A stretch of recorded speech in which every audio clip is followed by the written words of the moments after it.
Hello साथियों, नमस्कार। आप देख रहे हैं आपका अपना YouTube channel DS Mishra official और आपके अपने चैनल पर एक नए वीडियो सेशन में आपका पुनः हार्दिक स्वागत है। और अभी का जो वीडियो लेकर के आया हूं वह संबंधित होगा कि बीते 1 नवंबर को जो बीपीएससी के द्वारा आयोजित प्रधान शिक्षक और प्रधानाध्यापक भर्ती परीक्षा का रिजल्ट आया। तो जब से रिजल्ट आया, दोनों का, हेड टीचर का हो या हेड मास्टर का हो, विज्ञापन संख्या 25/2024 के अंतर्गत हेड टीचर की बहाली हो रही है और विज्ञापन संख्या 26/2024 के अंतर्गत हेड मास्टर की बहाली हो रही है। दोनों का जब रिजल्ट आया तो दोनों के रिजल्ट के बाद जो कट ऑफ आया, तो कट ऑफ जब आप देखेंगे तो कट ऑफ में यहाँ पर एक कट ऑफ मार्क्स लिखा हुआ आया, दूसरे में पार्ट 2 लिखा हुआ आया, तीसरे कॉलम में कट ऑफ डीओबी लिखा आया। तो रिजल्ट के बाद से ही अनेकों साथियों के द्वारा यह लगातार प्रश्न उठाए जा रहे हैं कि आखिर यह पार्ट 2 क्या है। क्या पार्ट 1 और पार्ट 2 दोनों के अलग अलग मार्क्स पर रिजल्ट बना है? क्या पार्ट 2 के में मार्क्स कम हो जाने से रिजल्ट नहीं आया है, अधिक नंबर होने से? क्या कट ऑफ से बहुत ज़्यादा भी नंबर है, पार्ट 2 में कम नंबर होगा इसलिए रिजल्ट नहीं हुआ होगा?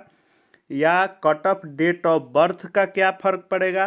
तो आज के वीडियो में हम लोग प्रधान शिक्षक और प्रधानाध्यापक दोनों के रिजल्ट के कट ऑफ के इस कट ऑफ मार्क्स, पार्ट 2 और कट ऑफ डीओबी, इन तीनों का क्या मतलब है, तीनों के मायने क्या हैं और इससे रिजल्ट पर कैसे क्या असर पड़ता है, इसको बारीकी से समझने वाले हैं। तो वीडियो आपके लिए महत्वपूर्ण होने वाला है, अंत तक मेरे साथ बने रहेंगे। और यदि चैनल से अब तक नहीं जुड़े होइएगा तो चैनल को सब्सक्राइब करके बेल आइकन को प्रेस कर लेंगे, ताकि आगे भी प्रधान शिक्षक प्रधानाध्यापक से जुड़ी जो भी अपडेट आए उसकी सूचना आप तक पहुँच सके।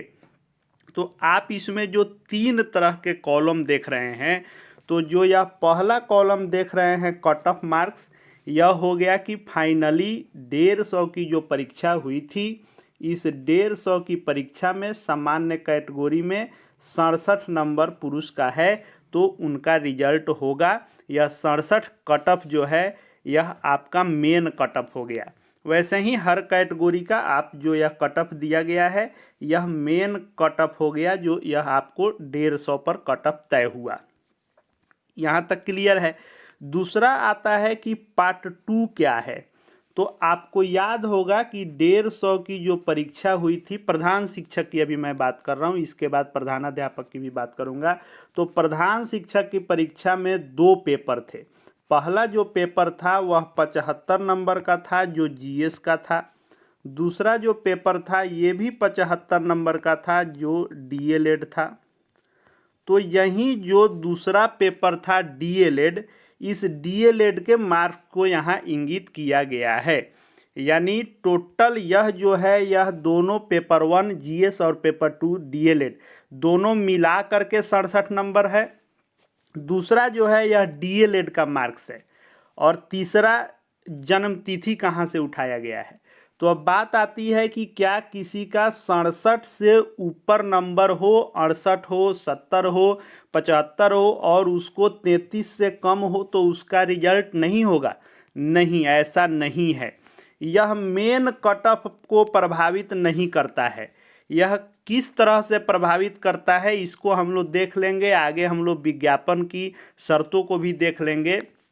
यह पार्ट 2 इसलिए लिया जाता है कि यदि किन्हीं, मान लीजिए कि रिजल्ट में 100 व्यक्तियों का नंबर 67 ही है और रिक्ति जो है एक लास्ट बची हुई है और 100 व्यक्ति 67 नंबर वाले हैं, तो सीट एक ही है, तो 67 में से एक ही व्यक्ति को लेना है। तो उसमें देखा जाएगा कि दूसरे पेपर में, यानी डीएलएड वाले पेपर में किसको अधिक नंबर है, वहाँ से सबसे ऊपर वाले को उठाया जाएगा दूसरे पेपर में। यानी 150 में 67 नंबर ही है, लेकिन दूसरे में जिनको 33 नंबर है उनको लिया गया। अब 67 नंबर 150 में और दूसरे पेपर में 33 नंबर वाले को लिया गया, तब भी ऐसे मान लीजिए 2 4 5 लोग आ रहे हों जिनको 67 नंबर भी ओवरऑल हो 150 में और डीएलएड में 33 नंबर भी हो, तब कैसे एक व्यक्ति को निकाला है? तो उसके लिए डेट ऑफ बर्थ लिया है। कि 5/10/1976 जिनका जन्मदिन होगा वहाँ तक ही लिया गया है, उसके आगे का नहीं लिया जाएगा। तो वहाँ से सिंगल व्यक्ति मिल गए जो सीट को फुल कर दिए। यदि इसको भी लेने पर, इस जन्मदिन, अंतिम जन्मदिन को भी उठाने पर, यानी सबसे एजेड लोग को भी उठाने पर यदि कोई 2 व्यक्ति 3 व्यक्ति सेम हो जाते, तब यहाँ पर अल्फ़ाबेट नाम को लिया जाता कि जिनका शुरुआती अल्फ़ाबेट है उनको मेरिट लिस्ट में जगह दिया जाता। अब बात आती है कि क्या यह पार्ट 2 का नंबर मेन है कि 33 से कम है और 67 से ज़्यादा है तो आपका नहीं होगा? बिल्कुल नहीं, ऐसा नियम नहीं होता है। यदि आप बीपीएससी टीआरई 2 दिए होंगे, टीआरई 1 दिए होंगे या उसको अवलोकन करते रहे होंगे तो आपको पता होगा कि 120 नंबर की जो परीक्षा हुई थी टीआरई की, तो टीआरई 2 की परीक्षा में टीआरई 1 में पेपर वाला मैटर नहीं रखा गया था, उसमें main cut off, date of birth और अल्फ़ाबेट रखा गया था। लेकिन टीआरई 2 में इसको बीपीएससी ने अपने नियम में लाया कि आपको मेन पेपर भी, तो 120 का हुआ था जिसमें 40 जीएस होता था और 80 नंबर आपके सब्जेक्ट स्पेशल से होता था। तो उसमें भी कट ऑफ सेम होने पर 80 नंबर में मेन सब्जेक्ट में जिसको अधिक नंबर हुआ उसको मेरिट में उठाया, उसमें भी सेम कोई मिल गया तो अब डेट ऑफ बर्थ उठाया। तो पार्ट 2 का माजरा यही है कि पेपर 2 जो डीएलएड का आपका था, जिसको आपने 75 नंबर की परीक्षा दी, उसमें 33 नंबर जो आप देख रहे हैं, या 32, 20, 17, 24, 18, इससे रिजल्ट ऐसा नहीं है कि कट ऑफ से ज़्यादा आपका नंबर है तो इसमें कम है तो रिजल्ट नहीं होगा, ऐसा नहीं है। यह सिर्फ इसलिए उठाया जाता है कि अगर 2 व्यक्ति का 67 हो गया तो टाई ब्रेकर के रूप में, यानी सेम व्यक्ति यदि 2-4 हो गए 67 वाले कट ऑफ वाले, तब जिसको डीएलएड में 33 है उसको उठाए, उसमें भी 2-4 व्यक्ति हो गए तो जन्मदिन से उठाए। वैसे ही आप देख रहे होइएगा कि यह, जैसे मान लीजिए कि यहाँ पर ईबीसी कैटेगरी में 59 पर उठाया तो 59 पर भी कई लोग मिल गए, तो डीएलएड में जिसको 27 नंबर हुआ उसके बाद भी जन्मदिन से 12/2/1988 तक का उठाया। यानी ये तीनों जो हैं टाई ब्रेकर के, यह तो मेन हो गया लेकिन यह दोनों टाई ब्रेकर के रूप में इस्तेमाल किए जाते हैं। यह आपका मेन नहीं है। बहुत सारे लोग कह रहे हैं कि नियम में चेंजिंग कर दिया, यह कैसे होगा? ऐसा नहीं होता है, उसका साक्ष्य भी आपको दिखाऊंगा। वैसे ही अब बात आती है कि जो एचएम की परीक्षा हुई हेडमास्टर की, उसमें भी पार्ट 2 क्या है, तो इसमें भी आपने देखा होगा कि 150 की टोटल परीक्षा हुई थी, जिसमें 100 नंबर पेपर 1 था जो जीएस का था और 50 नंबर जो पेपर 2 था वह बीएड से संबंधित सिलेबस था। तो इसमें भी जो आपको कट ऑफ में यह दिखा रहा है, कट ऑफ 85 जनरल का, यह ओवरऑल 150 में 85 नंबर जिसका जनरल पर है उसको उठाया गया। और पार्ट 2 में जो 26 दिखा रहा है, तो यह 26 से ऐसा नहीं है कि किसी का 90 होगा और इसमें 24 होगा तो नहीं होगा, ऐसा नहीं है। अगर 85 सेम 2-4-5 व्यक्ति का 85 है तो उसमें जिसको 26 बीएड में होगा पार्ट 2 में उसको उठाया गया। 26 भी उठाने पर 2-4-10 व्यक्ति अगर आ रहे हैं जिनको 85 नंबर भी है, इसमें भी 26 है, तो उसमें जन्मदिन उठाया गया तो 26/1/1975। यानी यह मेन कट ऑफ नहीं है, मेन जो बनता है वह 150 पर ही बना है, यानी दोनों पेपर मिलाकर बना है। सिर्फ टाई ब्रेकर के रूप में, यानी 2 व्यक्ति, 4 व्यक्ति, 10 व्यक्ति, 20 व्यक्ति का सेम नंबर जितना कट ऑफ है उतना हो गया है, तब पार्ट 2 के नंबर और डेट ऑफ बर्थ से रिजल्ट का अंतिम मेरिट बनाया जाता है। ताकि अब उसको आप देख लें, यह नियम भी है, आप ये नहीं कह सकते हैं कि यह नियम पहले नहीं था। यह आप जो देख रहे हैं यह विज्ञापन है प्रधान शिक्षक का। इसको आप पढ़ेंगे प्रधान शिक्षक के इस विज्ञापन को, तो इसमें साफ लिखा हुआ है कि लिखित परीक्षा के कुल प्राप्तांक जो 150 के होंगे, भाग 1 और भाग 2, उसके आधार पर आयोग सफल अभ्यर्थियों की औपबंधिक मेधा सूची तैयार करेगा।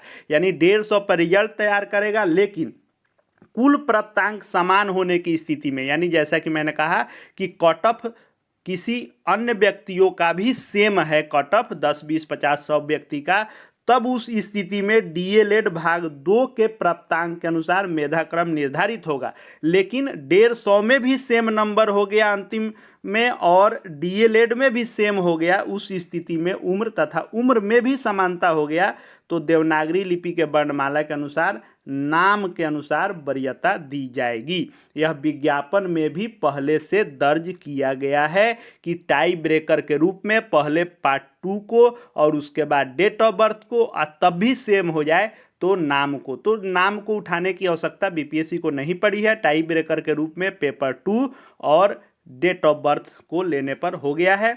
वैसे ही आप इसको देखेंगे तो यह जो आप देख रहे हैं यह एचएम का हेडमास्टर का नोटिफिकेशन है बीपीएससी का। इसमें भी लिखा हुआ है कि भाग 1 और भाग 2 150 पर रिजल्ट तैयार किया जाएगा और मेधा सूची समान होने की स्थिति में बीएड विषय भाग 2 के प्राप्तांक के अनुसार मेधा निर्धारित होगा और पार्ट 2 बीएड में भी पार्ट 2 में भी सेम हो जाएगा, तो उम्र एवं नाम के अनुसार तय होगा। अब यदि किन्हीं साथियों को कट ऑफ से अधिक नंबर है और ये सोच रहे होंगे कि डीएलएड बीएड में कम होने से रिजल्ट नहीं है, तो ऐसा नहीं होता है। आप अपने फाइनल आंसर की को फिर से मिलाएं और फाइनल आंसर की को मिलाएं किससे, तो आप अपने क्वेश्चन से नहीं मिलाएं, उसमें अंतर हो सकता है। आप अपने ओएमआर जो डाउनलोड किए होंगे उस ओएमआर से फाइनल आंसर की को मिलाएं।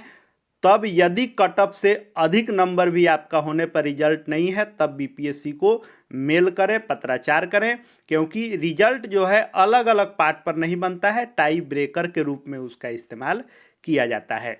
आशा है इस वीडियो में हम लोग इसको क्लियर कर पाए होंगे। आगे प्रधान शिक्षक और प्रधानाध्यापक के हर अपडेट, काउंसलिंग से लेकर ज्वाइनिंग इत्यादि सब कुछ का अपडेट यहाँ आपको मिलते रहेगा। चैनल से जुड़ जाएंगे, चैनल को सब्सक्राइब करके बेल आइकन को प्रेस कर लेंगे। साथ ही साथ हमारे Telegram channel DS Mishra official से जुड़ जाएंगे, वहाँ हर अपडेट आपको मिलते रहेंगे।